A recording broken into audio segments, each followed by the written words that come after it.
I wish I would have met you 40 years ago. That's literally what almost all my patients say to me. By the time somebody sees a cardiologist, it's literally too late.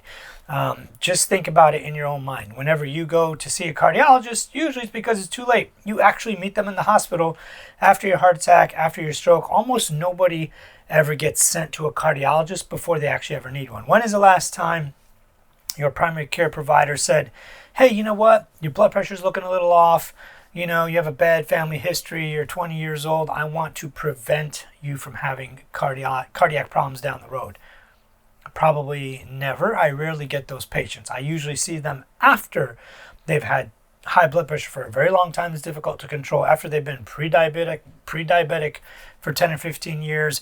After their cholesterol has been way over 200 for a very long time, and maybe now it's time to go get it checked out.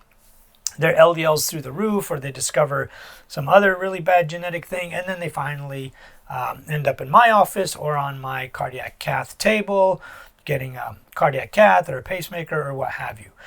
So I want to prevent cardiology. I think my definition of preventative cardiology is to prevent cardiology. I don't ever want to see you as a cardiologist. Now, I don't want you to ever need a cardiologist. Of course, I want to see you and make sure you get better.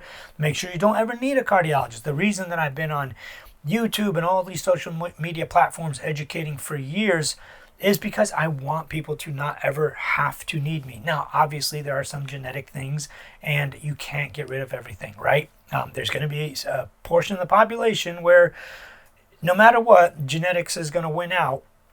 And what we can do is just make sure as much as possible that we try our best to hopefully block everything and get rid of it. Now, there's some very fancy advanced testing that we can do as cardiologists that tell us your exact risk. Like, for example, for atherosclerosis, which is the number one most preventable cardiac disease that we have today. And atherosclerosis is your arteries getting plugged up.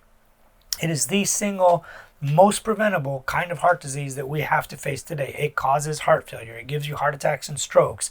It causes the vast majority of things that land you in my office ultimately later on in life. Now, yes, you could quit smoking and, all that kind of stuff too. Your endocrinologist or doctor can help you with your diabetes. Sometimes it is a little bit too late, and there is some fancy testing we can do for diabetes, but the biggest issue that lands people in my office is usually atherosclerosis. Atherosclerotic heart disease is still the number one killer in the world. Now, we have improved it, and it is coming down due to better medications and better stent technology.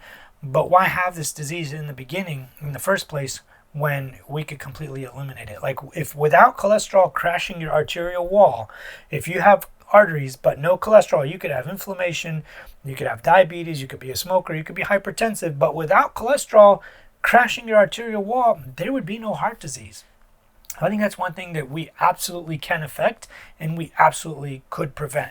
The problem is, by the time we even think about this or start thinking about this, it's too late. You're 30 or 40 years old and you've had an LDL or ApoB that has been very high for many years. We know now that LDL, lifelong exposure to high LDL or ApoB, is what causes atherosclerosis. Without question, it is the cause of atherosclerosis. And we know this is something that could be detected when you're 10 or 15 years old. Now, that doesn't mean we're taking a 10 and 15-year-old and putting them on medications to eradicate this disease.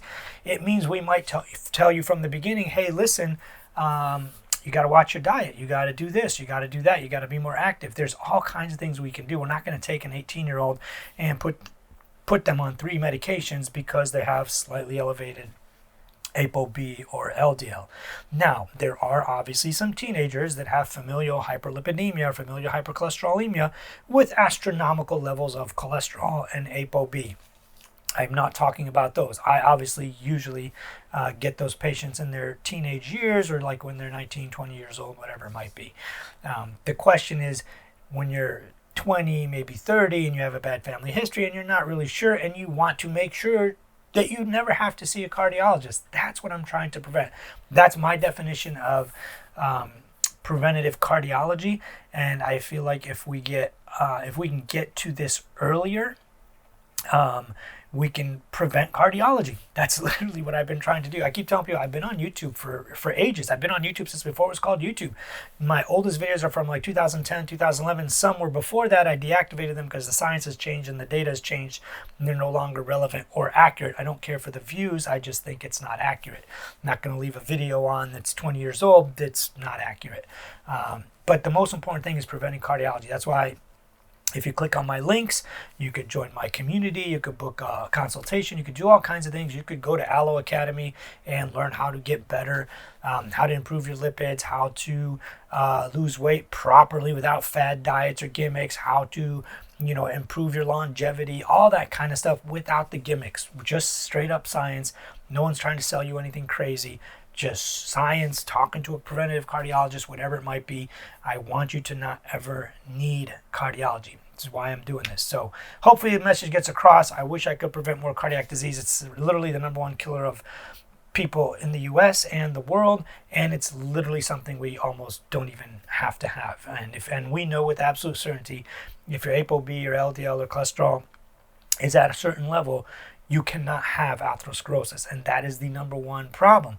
We can treat the diabetes and hypertension and all that other stuff too way earlier, and there's lots of fantastic testing and advanced testing we can do, but atherosclerosis we don't have to have, and that is the #1 problem. So if you like this, click on my links, do some of these things we talked about, and hopefully you will live a very long, healthy quality of life and never have any of these problems or actually need a cardiologist.